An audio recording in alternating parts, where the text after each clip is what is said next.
நீதிமன்றத்தில் வழக்கில் குற்றவாளி இருக்கிற நீதிமன்றத்தை எதிர்க்க மாட்டாங்க. நான் அல்லாவை தவிர வேற எவரையும் மறக்க மாட்டேங்க. அப்போ ஒரு சட்டத்தை என்னையா மதிக்கிறாங்க?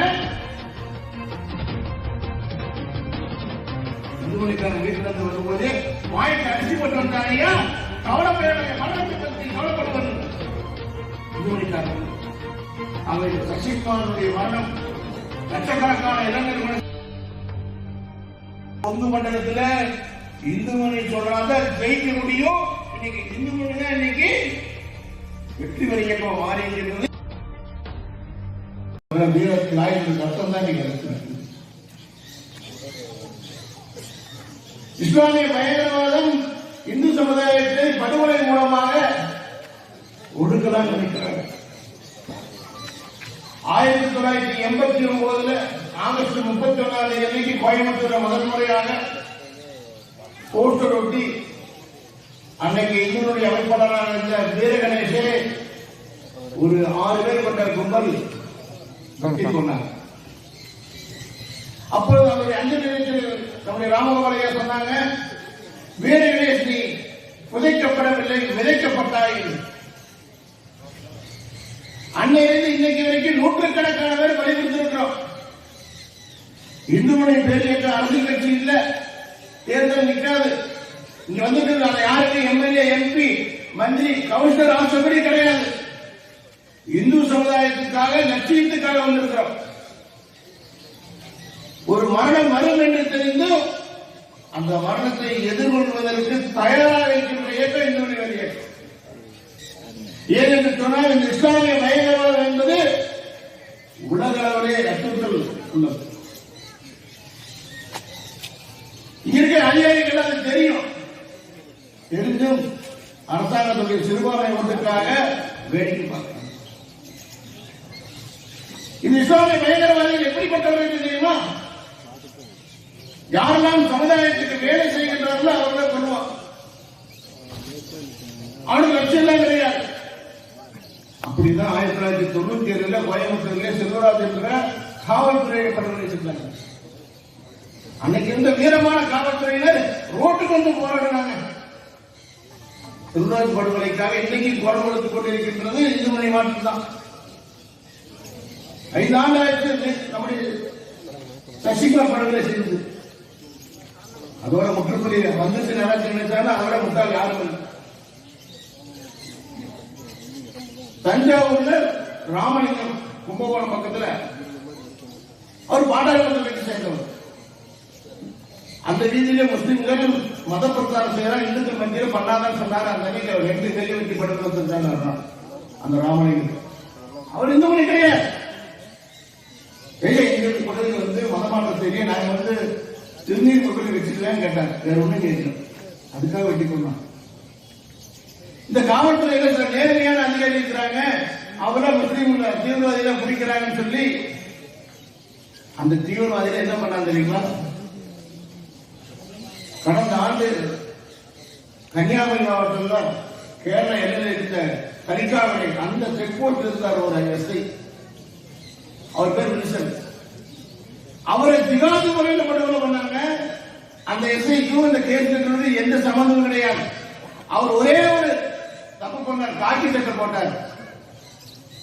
அவரை துப்பாக்கியில் சுட்டது மாற்றம் பண்ணாம ஜிகாதி முறையில பிடாரியில வெட்டி கையை வெட்டினா அவனுடைய ஸ்டேட்மெண்ட் என்னவா இருக்கு தெரியுங்களா? இந்த எஸ்ஐ வில்சனுடைய படுகொலை எல்லா காவல்துறைக்கும் பயம் வரணும் அப்படிங்கிறான். அவருக்கு எவ்வளவு திமிரு! நம்முடைய கேள்வி எல்லாம் கேட்கிற ஒரே ஒரு கேள்விதான், காவல்துறையில் எவ்வளவு வசனம் பேசுறோம், எவ்வளவு நடவடிக்கை எடுக்கிறோம். ஒரு பயங்கரவாதி கூட சுடுறதுக்கு உங்களால முடியலையா? தைரியம் இல்லையா? இல்ல. அப்படி ஒரு ஆள் பண்ணாருங்க. ராமநாதபுரம் மாவட்டத்தில் ஒரு அதிகாரி ஒரு எஸ்ஐ ஒரு ரவுடிய ஒரு முஸ்லீம என்கவுண்டர் பண்ணாரு. ஆனா இந்த அரசாங்கம் என்ன பண்ணிச்சு? அவரை கொலை குற்றவாளி ஆக்கிட்டாங்க.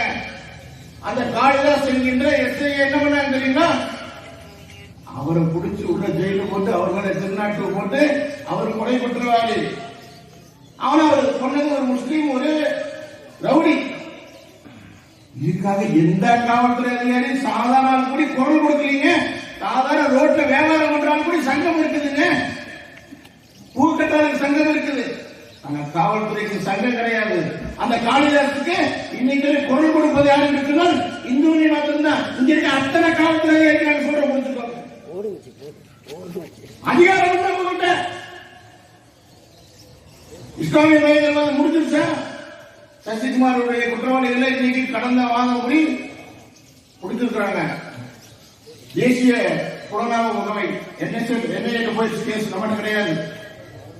மாநில அரசாங்கத்தை கொடுத்த அந்த கேஸ் விசாரிக்க முடியாது சொல்லி மத்திய அரசாங்கத்தில் NIA கேஸ் விசாரிச்சுட்டு இருக்கிறாங்க. சசிகுமாருடைய வழக்கில் கட்டாயம் தண்டனை கிடைக்கும், அதுக்காக கடும் முயற்சி பண்றாங்க.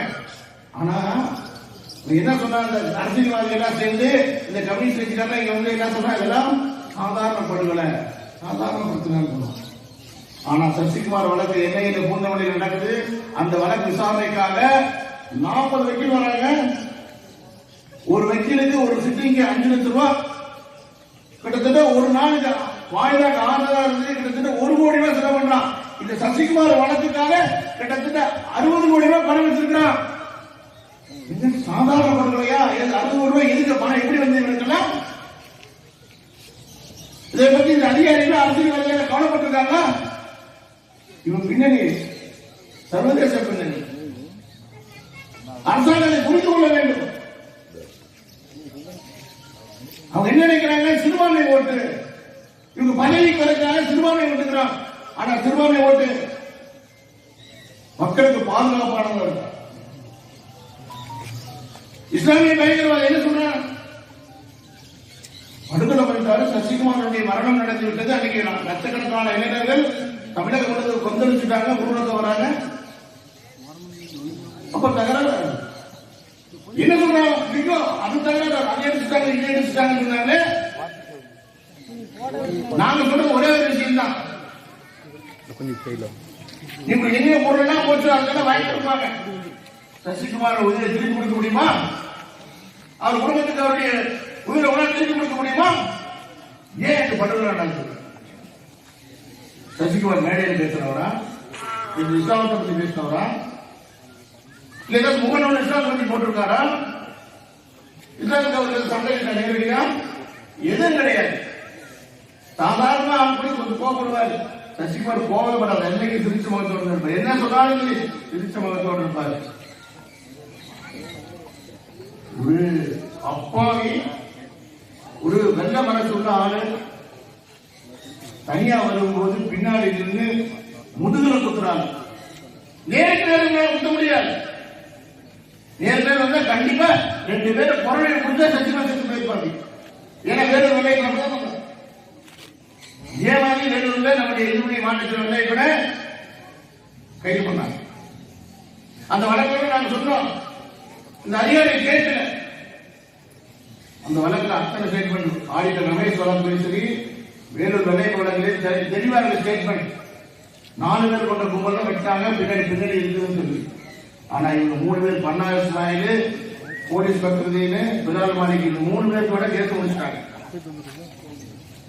ஆனா ஆடிட்டர் ரமேஷுடைய வழக்குல அந்த வாட்ச்மேன் சொல்ற ஸ்டேட்மெண்ட் 2 வாகனத்துல 4 பேர் வந்தாங்க. இவங்க 3 பேர் கூட கேஸ் முடிக்கலாம். அப்ப என்ன அர்த்தம்? உன்னோட மணி பற்றி பண்ண மாட்டாங்க அர்த்தம்.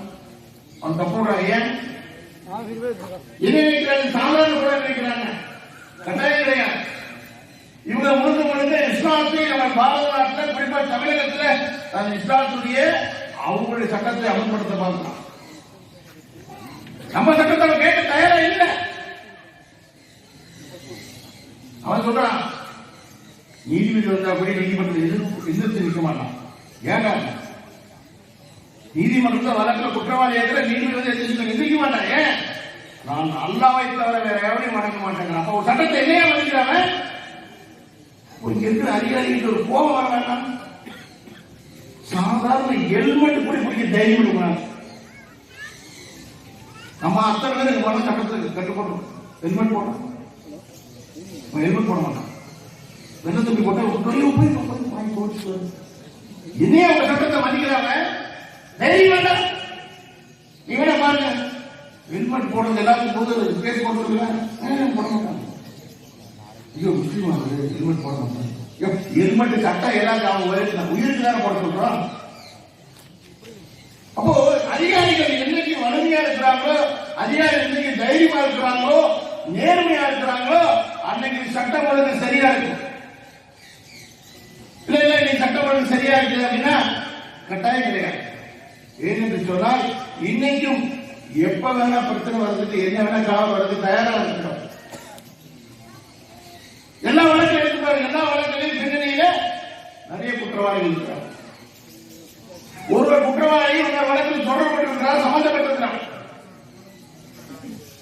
அப்ப இந்த அரசாங்கம் புரிந்து கொள்ள வேண்டும், இஸ்லாமிய பயங்கரவாதத்தை நீங்க சமாதானப்படுத்தி சாந்தப்படுத்தி வைக்க முடியுமா? அப்படிலாம் கண்டுக்க முடியாது. இந்த திமுக அரசாங்கத்துக்கு தெளிவா சொல்றோம். கோயம்புத்தூர்ல மிகப்பெரிய கலவரம் நடந்ததுக்கு அப்புறம் எல்லா குற்றவாளிகளும் பிடிச்சு பாசா அன்சாரி உட்பட எல்லாத்தையும் ஜெயில வச்சிருந்தாங்க. 1991 ஜெயலலிதா ஆட்சியில் நடந்தது. 96 திமுக அரசாங்கம் முன்னணியில் வருது. வாக்கு என்றாங்க. வாக்கு எண்ணிக்கை முன்னிலை வருகின்ற பொழுது திமுக ஆட்சிக்கு வந்தோடனே தன்னுடைய ஆட்சி, அப்ப சிடி தண்டவாணி எம்எல்ஏ இருக்கிறாரு, ராமநாதன் எம்பி இருக்கிறார். அவங்க எல்லாம் லீடிங் வரும்போது வாக்குச்சாவடியில் நாங்கெல்லாம் இருக்கிறோம். அந்த கோயம்புத்தூர்ல அந்த இன்ஜினியரிங் காலேஜுக்குள்ள வாக்கெடுக்க நடக்குது. 8 மணிக்கு லீடிங் வந்தோடனே அத்தனை செக் போஸ்ட் எடுத்துருக்காங்க. போலீஸோட செக் போஸ்ட் கூட எடுத்துருந்தாங்க. 96 இவங்க ஆட்சிக்கு வந்த உடனே 96 எல்லாத்தையும் விடுதலை பண்ணாங்க. ஏன்னா இவ்வளவு சிறுபான்மை அரசாங்கம் அல்லவா. அன்னைக்கு 98 அத்வானி அவர்கள் வரும்போது முன்வைக்க முயற்சி பண்ணாங்க. அவ்வளவு பெரிய மோசமான ஆட்சி. இன்னைக்கு அப்படி இல்லை. இன்னைக்கு மத்தியில் மிகப்பெரிய வலிமையான ஆட்சி இருக்கின்றது. இன்னைக்கு தமிழகத்தில் நடைபெறும் அத்தனை வழக்கு, காவல்துறை எஸ்ஐ வில்சனுடைய வழக்கு உட்பட, சசிகுமார் வழக்கு உட்பட, ராமலிங்கம் வழக்கு உட்பட அத்தனை வழக்கும் தேசிய புலனாய்வு முகமைக்கு மாற்றப்பட்டிருக்குது. என்ஐஏ விசாரிக்குது. ஏன் என்ஐஏ வரைக்கும் தமிழ்நாடு போலீசார் முடியலையா? முடியும். ஆனா அவங்களுடைய கைகள் கட்டப்பட்டிருக்கின்றது. தமிழக காவல்துறை அதிகாரிகள் சொல்றாங்க, எங்களுடைய கைகள் கட்டப்பட்டு ஒண்ணும் பண்ண முடியாது. ஒரு எஸ்ஐயை கொண்டுட்டாங்க, அவனுக்கு தண்டனை ஒரு என்கவுண்டர். அவருக்கு சுகமா பிரியாணி ஜம்முன்னு வச்சிருக்கிறாங்க டெல்லி. இவங்க கைகள் கட்டப்பட்டிருக்குது. அவன் எதுக்காக இதெல்லாம் சொல்றோம்னா எச்சரிக்கையாக இருக்க வேண்டும் என்று சொல்லி முதலே சொல்ல. இன்னும் கொற்ற மலையில் நீங்க உட்கார்ந்து இருக்கிறாங்கன்னா கொள்கைக்காக, லட்சியத்துக்காக எடுத்துக்கொண்ட லட்சியத்தை வெற்றி பெற வேண்டும் என்று சொல்லி கடந்த காலம் போல இன்னைக்கு தமிழகத்தில் அது கொங்கு மண்டலத்தில் இந்து மொழி சொல்றாங்க ஜெயிக்க முடியும். இன்னைக்கு இந்து மொழி தான் இன்னைக்கு வெற்றி பெற இயக்கம் மாறி இருக்கிறது. லட்சக்கணக்கான இளைஞர்கள் இன்னைக்கு தேசியத்தை பற்றுகின்றார்கள். அரசு மேல நம்பிக்கை இல்லாம இந்து சமுதாயத்தின் மேல, நாட்டின் மேல தேசபக்தியோடு இருக்கின்றார்கள். எந்தவித பிரதிபலனும் எதிர்பார்க்காமல் சொன்னால் கவியரசு கண்ணதாசன் ஒரு அற்புதமான வாசம் சொல்லிட்டார்.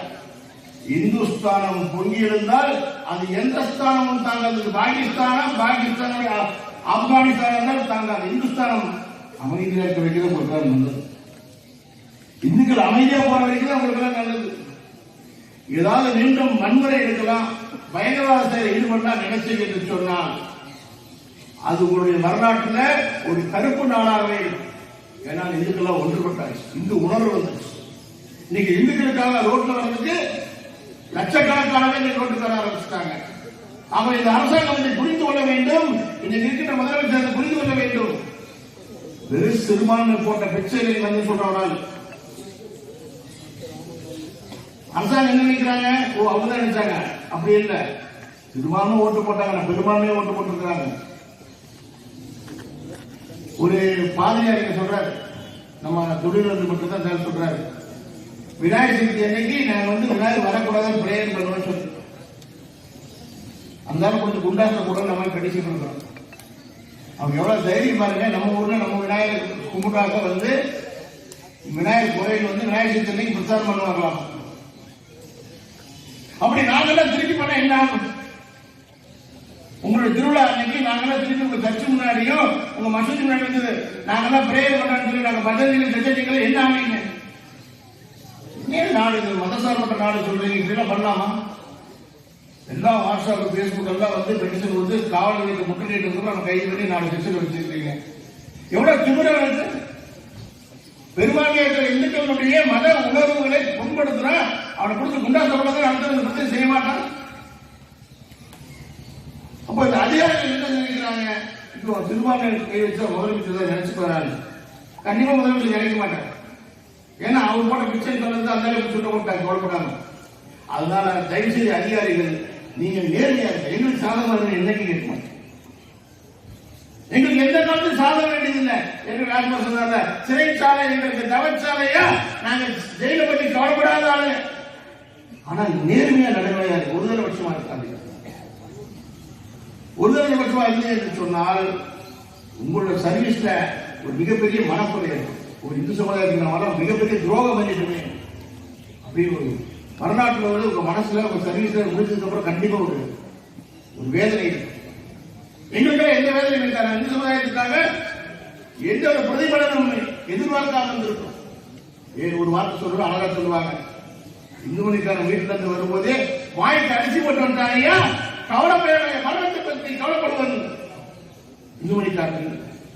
ஆக இந்த சசிகுமாரனுடைய மரணம் லட்சக்கணக்கான இளைஞர் மனசுல ஒரு எழுச்சி உருவாயிருக்கிறது. சசிகுமாரனுடைய நாம செய்ய வேண்டிய வேலை என்ன? பணி செய்தே பழகியிருப்போம். எப்படி வீரகணேசன் இருந்த போது நாம் என்ன சொன்னோம்? ராமகோபால் சொன்னார், வீரகணேசன் புதைக்கப்படவில்லை, விதிக்கப்பட்டார் என்று. ஆனா சசிகுமார் இறந்த போது என்ன சொன்னாங்க? பணி செய்தே பழகியிருப்போம். என்ன பணி? நாங்க இந்து முன்னணி வேலை செஞ்சு இந்த சொல்றதை ஒற்றுப்படுத்துதான் நீ பண்ண, அந்த வேலையை தொடர்ந்து செய்ய வீதிதோறும் எல்லா வீட்டிலும் காவிப்படி படைப்போம், எல்லா இந்துக்களும் ஒன்று சேர வைக்க பணி செய்து படித்திருப்போம், பணி செய்து படித்திருப்போம் என்று சொல்லி வாய்ப்புக்கு நன்றி விடைபெறுகிறேன். நன்றி, வணக்கம். இந்து மொழி